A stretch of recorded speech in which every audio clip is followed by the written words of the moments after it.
ఈ మధ్యలో ఫ్యాషన్ డిజైన్‌లో కూడా వాడుతున్నారు. ఈ కిట్ కోసం తెలుసుకోవాలండి మీరు.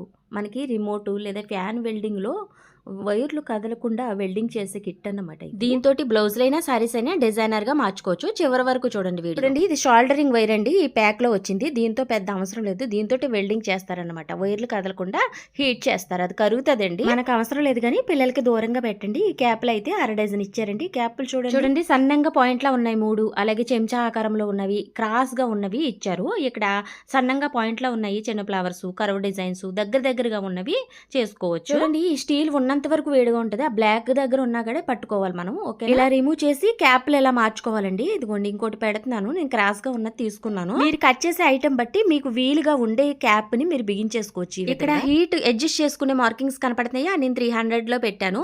450 వరకు ఉన్నట్టుంది. క్లాత్ ని బట్టి హీట్ ని పెట్టుకోవాలి. ఎక్కువ హీట్ లో ఎప్పుడు పెట్టకూడదు. 250, 300 కంటే ఎక్కువ వెళ్లకుండా ఉంటే బాగుంటది.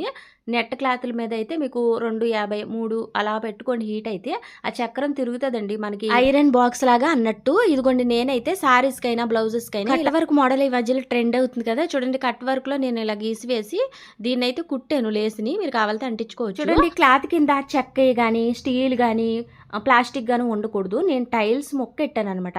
ఫ్లోర్ మీద నీట్ గా కట్ చేసుకోండి. స్విచ్ వేయగానే లైట్ వెలిగింది కదా, ఒక 1 నిమిషం పాటు అలా ఉంచాలి. హీట్ అవుతుంది అనమాట. హీట్ అయ్యాక అప్పుడు కట్ చేసుకోవాలి. అలాగే వెంటనే క్యాపులు మార్చడానికి ఉండదు. ఎందుకంటే హీటు బాగా తగ్గిన తర్వాతే తీయగలుగుతారు మీరు. లేదంటే హ్యాండ్స్ కాలుతాయండి. చూడండి మనకు అవసరం లేని క్లాత్ ని ఏ విధంగా రిమూవ్ చేసిందో మనకి ఏంటంటే పీసులు రాకుండా ఉంటది ఈ విధానం. చూడండి కట్ వర్క్ సారీస్ కైనా హ్యాండ్స్ దగ్గరనే ఈ విధంగా వర్క్ చేసుకోవచ్చు. పీసులు అస్సలు రావన్నట్టు కాలినట్టుగా అయిపోయింది కదా.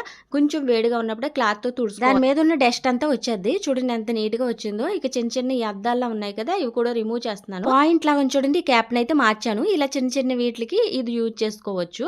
క్యాప్లు మీకు ఎంత వీలవుతే అంత వీలుగా పెట్టుకోవాలన్నట్టు మీ ఇష్టం అది.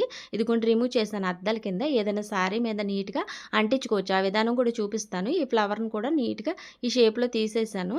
చూడండి పనికిరాని క్లాత్ మీద ఉన్న ఫ్లవర్స్ గానీ, అద్దాలు గానీ ఈ విధంగా తీసి మీరు సారీస్ మీద, డ్రెస్సెస్ మీద, బ్లౌజుల మీద డిజైనర్ గా వాడొచ్చు. లేదా నెట్ క్లాత్ తీసుకుని దాని మీద మంచి డిజైన్ ఒకటి గీసుకుని దానికి చుట్టూరు పూసలు, స్టోన్స్ తోటి కుట్టిన తర్వాత దాన్ని దీంతో రిమూవ్ చేసి సారీస్ మీద, డ్రెస్సెస్ మీద అతికి. ఈ ప్రోడక్ట్ కోసం స్క్రీన్ మీద కనిపిస్తున్న అఫిలియేట్ ని క్లిక్ చేయండి. వీడియోకి ఒక లైక్ చేయండి. బాయ్.